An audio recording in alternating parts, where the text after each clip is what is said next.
Bonsoir et merci de nous rejoindre pour cette édition d'information. Et tout de suite, les titres. Le 13 février de chaque année marque la date commémorative de la Journée internationale de la radio. Le thème pour cette 9e édition 2020, la diversité autant dans les types de diffuseurs que dans les rédactions et les programmes. Au Gabon, les manifestations officielles et relatives ont été reportées à une date ultérieure, ce qui n'a pas empêché notre rédaction de célébrer la radio à sa manière.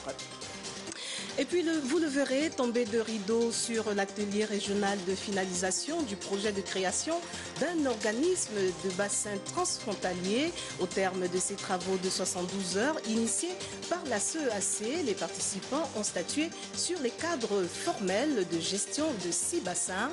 Les détails un peu plus tard avec Téclair Mepuy-Mevouno. Voilà pour le fil conducteur, Madame, Monsieur, voici votre journal. Et je le disais à l'instant, la diversité autant dans les types de diffuseurs que dans les rédactions et les programmes, c'est le thème retenu cette année pour la commémoration de la Journée internationale de la radio. En ce 13 février, jour anniversaire, les manifestations officielles et relatives ont été reportées à une date ultérieure, occasion pour notre rédaction de célébrer à sa manière la radio. Je ne vous en dis pas plus, suivons plutôt ce reportage d'Elvire Talikumba sur les images de Jean de Dieu Mamboundou. Célébrer le 13 février de chaque année, la Journée internationale de la radio a été instituée par l'UNESCO, l'Organisation des Nations Unies pour l'éducation, la science et la culture. Pour cette 9e édition, le thème retenu porte sur la diversité, autant dans les types de diffuseurs que dans les rédactions et les programmes. Un thème évocateur quand on sait le rôle important que joue la radio dans l'éducation des peuples et la promotion de la liberté d'expression à travers les cultures. Au plan national, les festivités inhérentes à cette journée ont été reportées à une date ultérieure. Mais n'empêche, il faut le dire, qu'au Gabon, la radio a toujours sa place. Son impact est visible chez les jeunes, s'agissant de la musique, et sur les plus âgés, pour ce qui est des informations reçues en temps réel, surtout dans les zones reculées du pays. Média léger, la radio est accessible au plus grand nombre. Moins coûteuse et média le plus consommé, elle est le moyen par lequel toutes les voix de la société peuvent être entendues sans distinction de classe. C'est également un moyen de communication qui favorise un développement durable. Elle a le pouvoir de rassembler les communautés pour l'unité de la nation. Ce n'est pas tout, elle permet aussi de faciliter l'organisation des secours lors des catastrophes naturelles, pour ne citer que cela. Toute chose qui montre à suffisance son importance, d'où la nécessité de la célébrer encore et encore. Parlons à présent de santé. Dans ce journal, le représentant résident de l'Organisation mondiale de la santé, OMS, explique que les mécanismes mis en place par l'institution onusienne pour tenter d'éradiquer le coronavirus et présente les contours de la nouvelle appellation de cette épidémie. Écoutons-le au micro de Andy Tungi, Gérard Mayanya. Alors, comme vous le savez tous, le coronavirus défraie la chronique maintenant sur le plan international. Donc, depuis le 31 janvier 2019, il y a eu un groupe de cas de pneumonie qui est apparu en Chine. Et c'est cela qui a été finalement découvert comme étant le nouveau coronavirus de 2019. Donc, c'est une maladie importante et aussi c'est devenu un problème de santé publique de portée mondiale. Alors, en ce qui concerne l'Afrique, comme vous dites bien, le risque zéro n'existe pas. Alors, donc, l'OMS a monté le niveau d'alerte. Et le risque est élevé dans toutes les régions. Très élevé en Chine, mais élevé aussi dans les autres régions. Donc, en ce qui concerne l'Afrique, le risque aussi est élevé tout simplement parce que non seulement en Afrique, nous avons des systèmes de santé qui sont très fragiles, qui ne sont pas des systèmes de santé résilients, mais il y a un flux d'échanges de voyageurs entre l'Afrique, la Chine et les autres pays asiatiques. Donc ça veut dire que le risque en Afrique est là. Mais il faudrait quand même signaler qu'il n'y a pas encore eu de cas confirmés en Afrique. Santé toujours, le ministère de la Santé a procédé ce mercredi au lancement de la campagne nationale de lutte contre les maladies parasitaires. Pendant 72 heures, les professionnels de la santé vont sillonner les différents départements du Gabon afin de procéder au déparasitage des enfants âgés de 5 à 14 ans. Le reportage de Lardine Guemamba, Gérard Magnaga.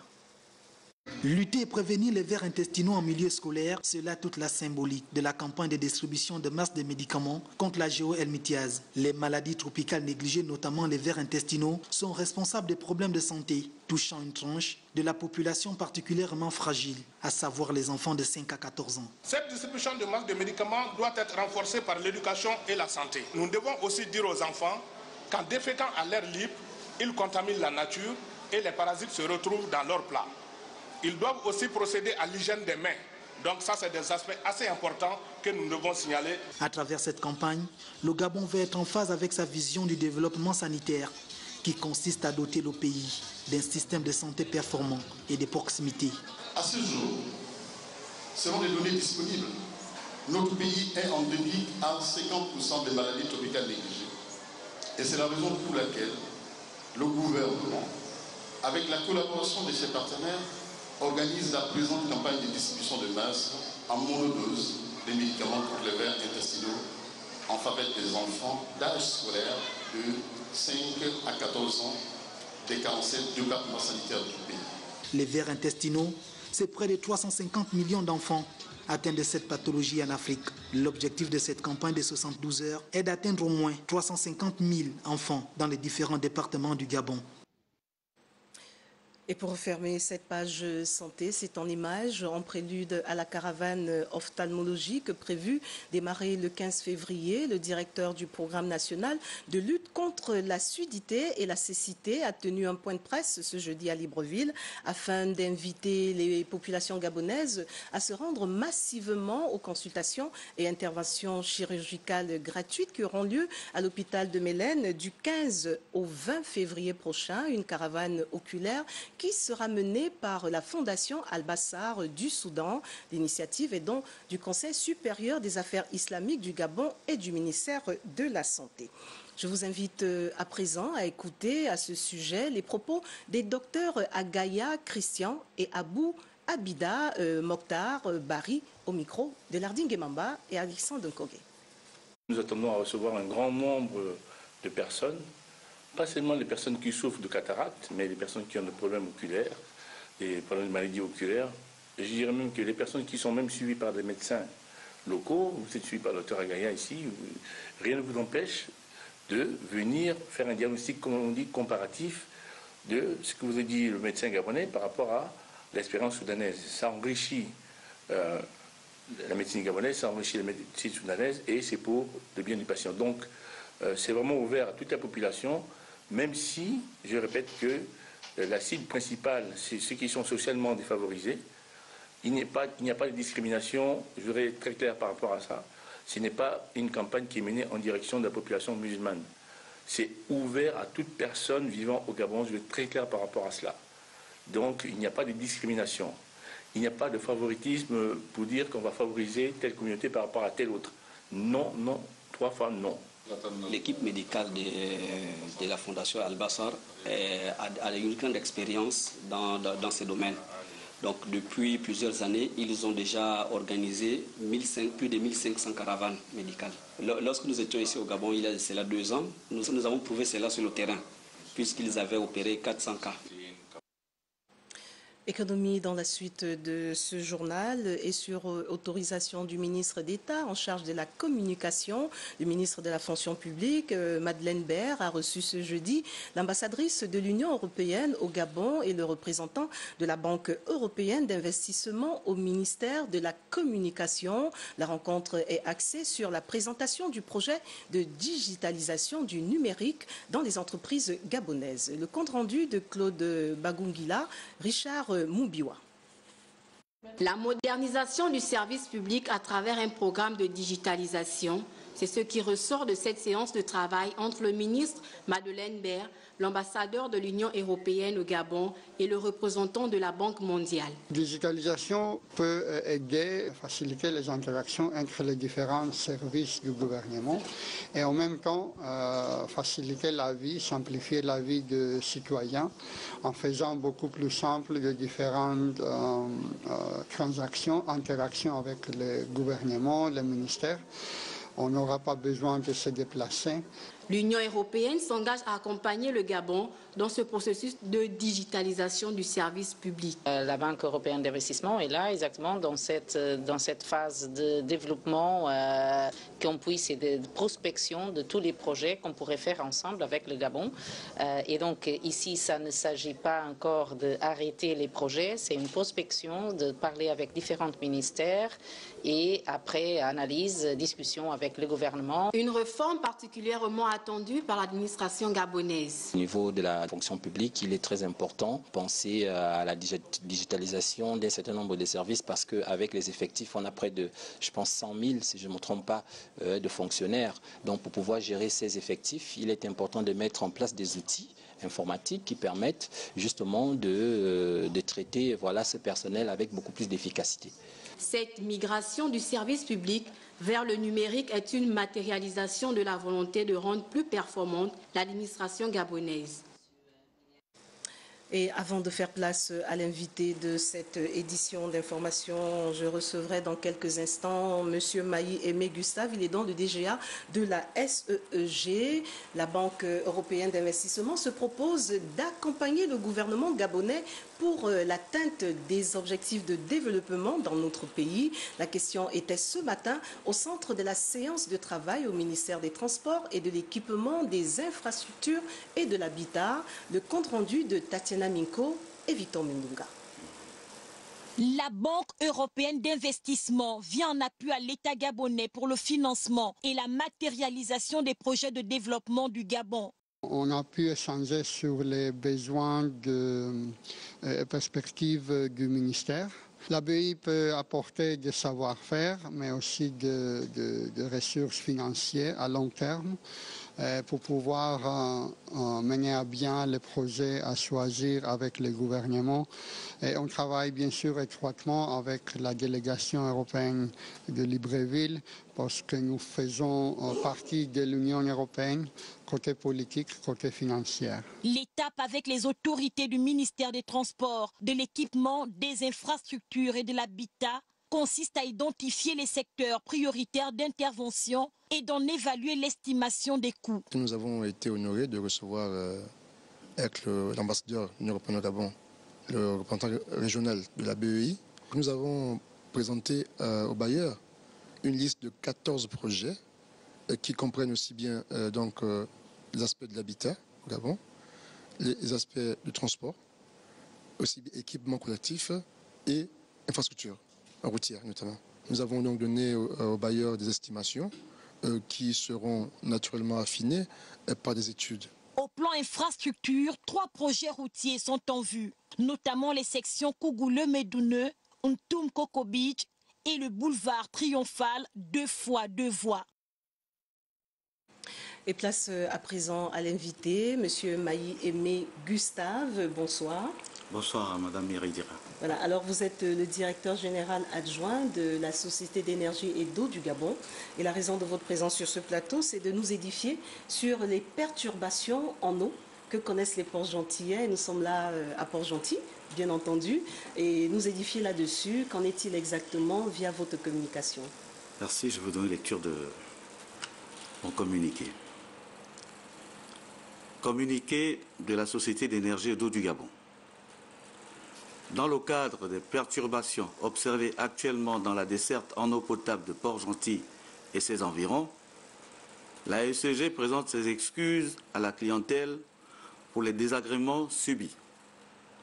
À cet effet, la SEG tient à informer des dispositions et des évolutions positives mises en œuvre pour un retour en chemin normal de la distribution d'eau potable qui devrait intervenir ce week-end. Dans ce contexte, en vue d'assurer la continuité de service, la SEG a procédé à l'acquisition d'une nouvelle pompe d'un débit de 1200 m3 en remplacement de la pompe ayant subi une avarie le 7 février 2020. Pendant cette période, marquée par une baisse de 30% de la capacité de production de la station de Mandorové, la SEG a mis en œuvre des mesures transitoires ci-après afin de limiter l'impact auprès de la clientèle. Des manœuvres d'exploitation rotative sur le réseau de distribution en vue d'optimiser la distribution dans les zones mal desservies en eau potable. Un ravitaillement par camion-citerne pour soulager les populations dans les zones non desservies en eau potable. Les équipes techniques de la SEG et des partenaires spécialisés dans l'ingénierie des travaux en adduction d'eau potable sont à pied d'œuvre sur le terrain afin de procéder à l'installation de la nouvelle pompe pour une mise en service prévue au plus tard ce dimanche 16 février 2020 en fin de journée. Aussi, la SEG renouvelle-t-elle ses excuses à la clientèle impactée par ces perturbations? Je vous remercie. C'est nous qui vous remercions, Monsieur Maï-Aimé Gustave. Je rappelle pour tous ceux qui nous rejoignent à toutes fins utiles que vous êtes donc le directeur général adjoint de la SEEG en charge des techniques et des opérations. Merci pour le complément d'information. Alors, merci encore une fois pour cette communication. Gabon Télévision va continuer à surveiller cette actualité. Merci. Environnement à présent est toujours d'actualité. La fin ce mercredi à Libreville de l'atelier sous-régional sur la protection et le suivi de la faune dans les concessions forestières. La rencontre d'échange de 48 heures a débouché sur un certain nombre de recommandations. Une initiative du Fonds mondial pour la nature WWF et le ministère des Eaux et des Forêts. Les détails dans ce reportage de Linda Nyumba Mungengi et Cédric Nzengdo. Les mesures existantes en matière de protection et de suivi de la faune dans les concessions forestières du Gabon, du Cameroun, du Congo et de la Centrafrique pourraient bientôt être renforcées.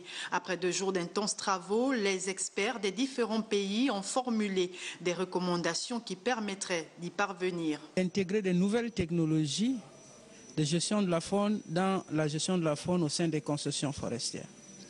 Ensuite, les experts ont vivement recommandé qu'il y ait des formations. Les experts demandent à nos États de prendre à bras le corps la question de la gestion de la faune dans les concessions, notamment pour le cas du Gabon, en faisant une refonte approfondie des plans de protection de la faune. Ces recommandations étant bénéfiques pour tous, les 4 États conviés à cette rencontre sont invités à les mettre en œuvre. Je nous exhorte de mettre en œuvre les recommandations présentées par les différents experts. Je tiens également à remercier tous les pays ici présents pour avoir mis leur expertise, leur expérience au profit de la gestion de la faune sauvage. Il faut dire que cet atelier sous-régional à l'initiative du WWF et du ministère des Eaux et Forêts est né de la nécessité du partage d'expériences entre les 4 pays et de celle de la révision des avancées technologiques et scientifiques pour des modèles de gestion de la faune plus adaptés dans les concessions forestières.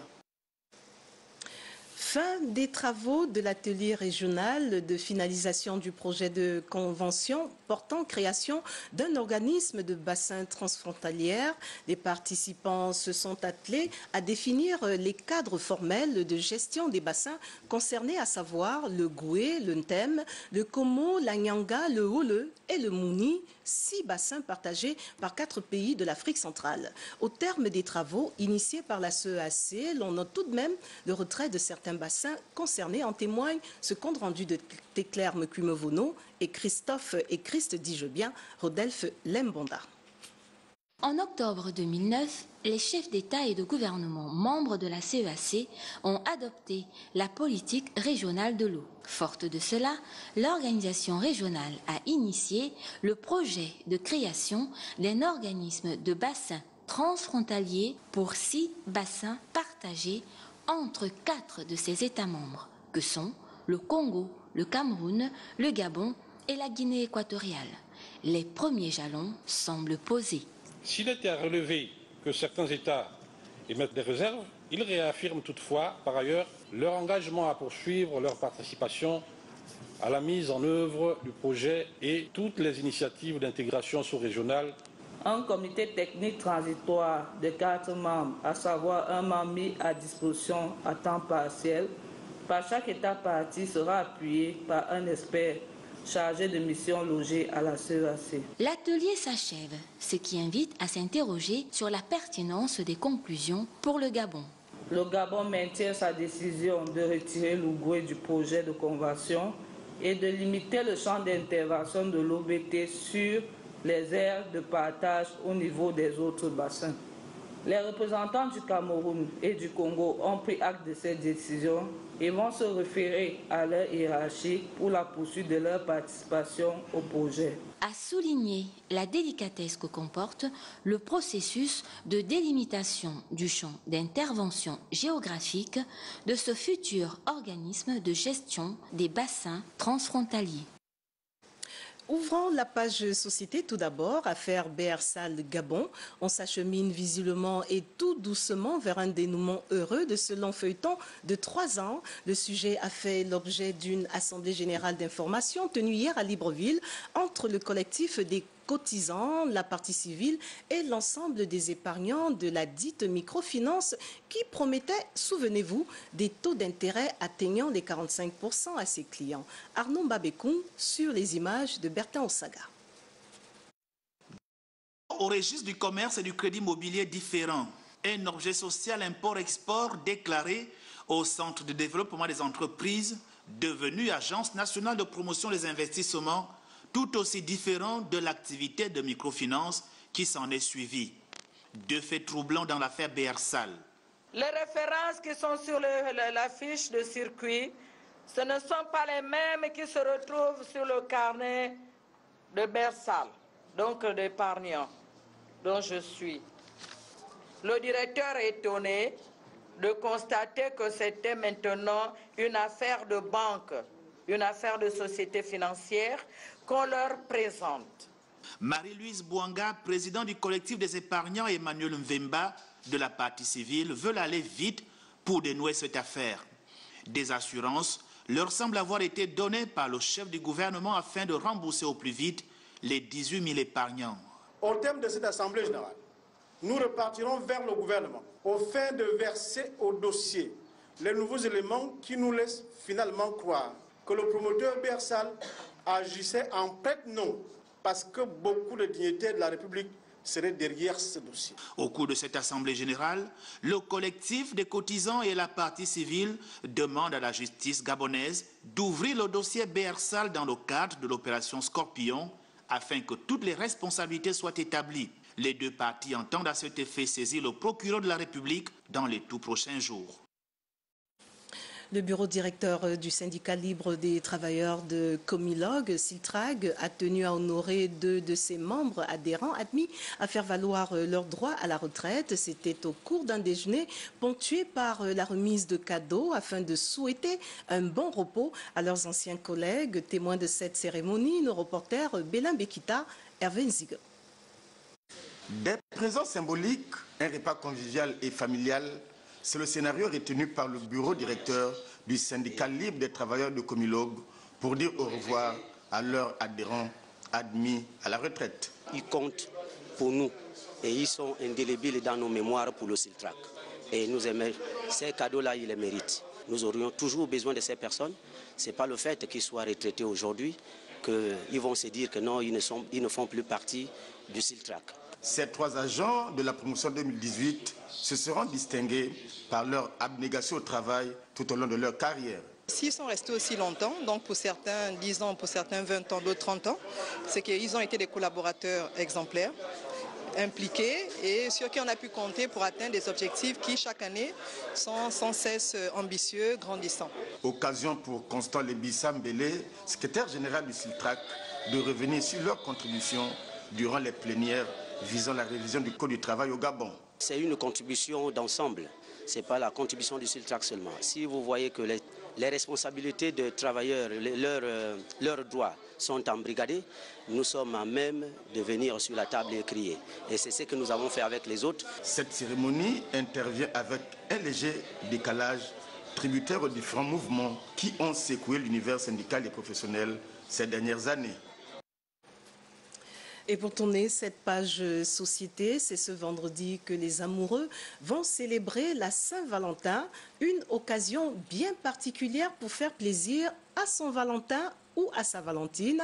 Et malgré le contexte économique mondial peu favorable au Gabon, les amoureux continuent de ruer vers les structures indiquées pour des réservations. Le constat sur le terrain de nos reporters Rodolphe Mukambi-Bouma et Prestine Ngouaiman. C'est un jour spécial, en fait considéré comme tel par les amoureux. Ce 14 février, l'amour sera au rendez-vous à travers des petites attentions.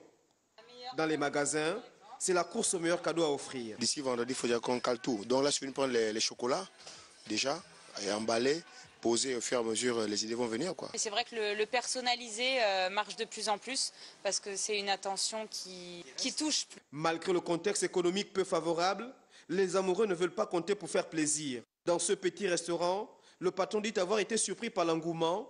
Les réservations dépassaient les tendances l'année dernière. Nous avons proposé un menu où nous offrons d'entrée une coupe de champagne pour le couple et ensuite une formule au choix, 2 entrées, 2 plats et un dessert surprise. Pour rendre agréable ces moments, ce petit restaurant traditionnel veut aussi faire plaisir. Le décor reflète déjà l'amour. En ce qui concerne le décor, c'est tout le temps l'amour ici parce que on mange, on fait histoire. Le décor, il est continuellement le même. La Saint-Valentin est aussi un jour de promotion folle. Cet institut de beauté veut donner fière allure aux dames. Il n'hésite pas à proposer des packages. Il y a des produits qui sont le plus demandés, notamment les massages, les coiffures, les make-up. Parce que nous allons dire que les femmes elles veulent se faire belles pour ce jour. Et pour ce faire, nous avons adapté les prix. Juste une rose naturelle suffit pour faire plaisir à son partenaire. C'est clair, l'amour se trouve parfois dans ces petites attentions. La note politique nous conduit dans le canton Kié, à Oyem, et nous sommes là dans le nord du Gabon pour cause. Les structures de base du Parti démocratique gabonais, de la Fédération Richard Nguema Bekale ont reçu en début de semaine une formation de renforcement de capacité managériale. En témoigne ce compte rendu de notre correspondant local, Jeanne Ekoroun.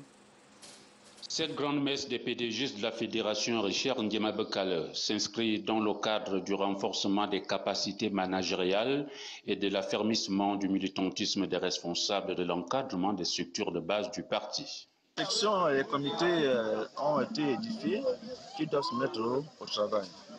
Parce que je vous assure que c'est quand même aberrant que lors des grandes joutes, que le PDG se retrouve souvent en dernier, alors que c'est un parti bien structuré, bien organisé, avec des militants pratiquement partout. Et comme beaucoup de gens ne savaient pas quelles étaient vraiment les valeurs du parti, beaucoup de gens, je répète, étaient souvent égarés. Donc les comités, les sections savent désormais quel rôle ils doivent jouer.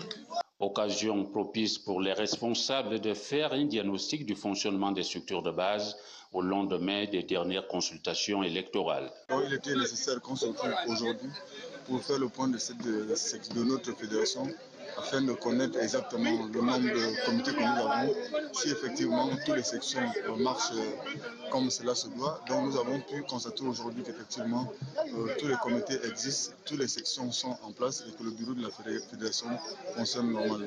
Donc il est nécessaire qu'effectivement chaque militant puisse savoir exactement. On ne doit pas seulement venir dans nos fédérations seulement au moment des élections. C'est ce que nous devons être au contact de nos populations. Le mort ne vient pas de la forêt mais du village. Il revient au PDG du canton qui est de mettre en pratique les enseignements reçus. Retour à Libreville pour cette note nécrologie et en rappel, le vénérable Gabriel Ngosso Ngosso, sénateur du département de la Lombo-Bwengidi à Pana, a reçu hier les hommages de la République au palais Omar Bongo Ndimba du Sénat. La cérémonie d'hommage dirigée par le docteur Lucie Milebou Aubusson, épouse Mbutsu, le président du Sénat, a vu la présence des délégations issues de plusieurs institutions républicaines. Le compte rendu de nos confrères de la presse du Sénat. Aura marqué d'une empreinte indélébile son passage à la haute chambre du Parlement. Après s'être éteint le 1er février dernier, Gabriel Ngosso, le sénateur du département de la Lombo-Bwengidi, a fait son ultime apparition au sein de l'institution à laquelle il aura appartenu plus d'une décennie durant. Un moment d'émotion exprimé par ses collègues sénateurs. La séparation reste toujours une épreuve déchirante lorsqu'un être cher nous quitte. La chambre haute du Parlement gabonais, le département de la Lombo-Bwengidi, la province de l'Oguelolo et le Gabon viennent de perdre l'un de leurs brillants fils qui disposait de nombreuses valeurs et qualités que sa discrétion ne laissait guère apparaître. La République reconnaissante, aux côtés du président du Sénat, Lucie Milebou Aubusson, épouse Mboussou, a elle aussi tenu à honorer la mémoire de celui qui a longtemps combattu avec bravoure la maladie. Avec l'émotion et la tristesse que donne le spectacle de la mort, il est juste de rappeler la dernière et douloureuse bataille qu'il a menée courageusement ces dernières années contre la maladie. En dépit des souffrances qui le minaient, il n'a cessé de nous donner l'exemplarité au travail. Adieu, chers collègues. Ton cœur s'est arrêté de battre, mais ton âme vit désormais dans l'éternité. Gabriel Ngosso s'en va, laissant des collègues et des collaborateurs meurtris par le chagrin.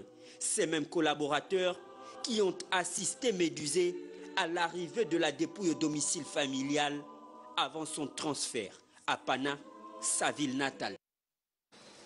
Et je vous fais lecture à présent de ce communiqué qui nous parvient à l'instant du ministère de la Santé. Le samedi 8 février 2020, les services techniques du ministère de la Santé ont été alertés par une entreprise de la place à propos d'un sujet malaisien en mission dans cette entreprise et qui présentait des syndromes grippales. Suite à l'alerte sur le Covid-19 par l'OMS, le patient a été transféré à l'hôpital d'instruction des armées Omar Bongo Ndimba où les examens médicaux et des prélèvements ont été effectués avec analyse et prélèvement au centre interdisciplinaire de recherche médicale de Franceville, CIRMEF. Les tests diagnostiques sont donc négatifs et le patient ne présente aucun signe de Covid-19. À ce jour, aucun cas suspect et ou déclaré n'a été enregistré sur le territoire national. Et puis sport football, 2 buts partout, c'est le score final de la rencontre de haute facture entre Akanda FC et Bwengidi Sport, tenu le week-end écoulé au stade de l'INGS de Libreville. Le match comptait pour la 3e journée du Gabon Oil National Foot 1. Boris Mvé et Lucien Barrault nous en disent plus. Poursuivre sur leur lancée de la journée précédente, Akanda FC croisait le fer face à Bwengidi Sport au stade de l'INGS pour le compte de la clôture de la 3e journée du Gabon Oil National Foot 1. Pas de rendement d'observation pour les deux équipes. Bwengidi est la première à s'illustrer avec Ngele Maïs pour l'ouverture du score. S'en est suivi une déferlante de buts au profit des deux formations. Assoumou Kalix et Dominique Koulibaly vont trouver la faille pour Akanda, imité par Jeff Batoubanene sur penalty, 2 buts partout à la pause. En face, on avait des gars plus expérimentés que nous et on prend des buts sur des erreurs défensives. Les messieurs ont réussi à revenir au score et à mener, mais après, encore une fois de plus, on a fait des erreurs défensives qui nous fait encaisser le 2e but. Le second acte de cette rencontre sera citronné pour les spectateurs avec une véritable bataille tactique sur l'aire de jeu qui ne permettra pas aux acteurs de briller. La dernière éclair sera à mettre au crédit de Javé Floris qui va obtenir un penalty à la 93e minute de jeu. Jeff Batoubanene spécialiste de l'exercice pour Boinguidi, va buter sur Constant Manon. Score final, 2 buts partout. Tout à l'heure, nous avons eu un premier penalty, là où il a marqué. Malheureusement, le penalty, c'est facteur chance et on ne va pas l'en vouloir pour ça. C'était un match extrêmement compliqué. On était à l'extérieur et Akanda, c'est une très belle équipe. Boinguidi Sport confirme sa bonne santé de ce début de saison. Le premier repart avec le point du match sur Akanda FC. Un résultat qui permet à Boinguidi d'occuper la tête provisoirement de la poule A avec 7 points au compteur. Madame, Monsieur, voilà tout ce qui a retenu notre attention pour cette édition d'information. Au nom de toute l'équipe, merci de nous rester fidèles à 23h pour un autre développement de l'actualité. Wivine au Vendang sera des vôtres et pour vous apporter et revenir surtout sur cette communication du ministère de la Santé qui apporte donc un démenti sur un cas supposé de contamination au coronavirus. J'aurai plaisir à vous retrouver demain à 20h, mais en attendant, n'oubliez surtout pas que quoi qu'il arrive entre-temps, gardez le sourire. Au revoir.